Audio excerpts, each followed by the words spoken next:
Praise the lord. ఈ రోజు దేవుని మాట మొదటి సమూయేలు 4వ అధ్యాయము 3 నుండి 11 వరకు. ఈ వాక్య భాగంలో ఇశ్రాయేలు ప్రజలు ఫిలిస్తీన్ల చేతిలో ఓడిపోగానే దేవుని నిబంధన మందసమును యుద్ధ భూమికి తెచ్చి అధికంగా ఉత్సాహిస్తారు.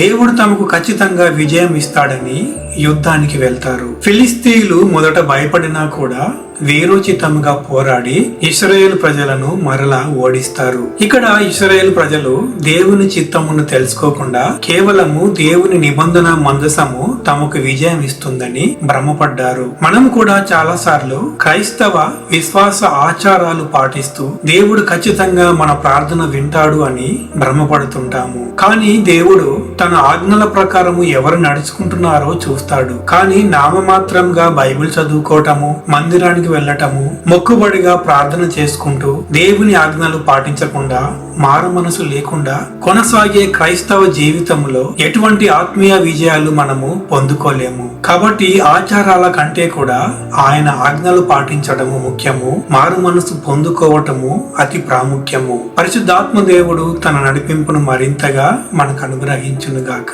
ఆమేన్.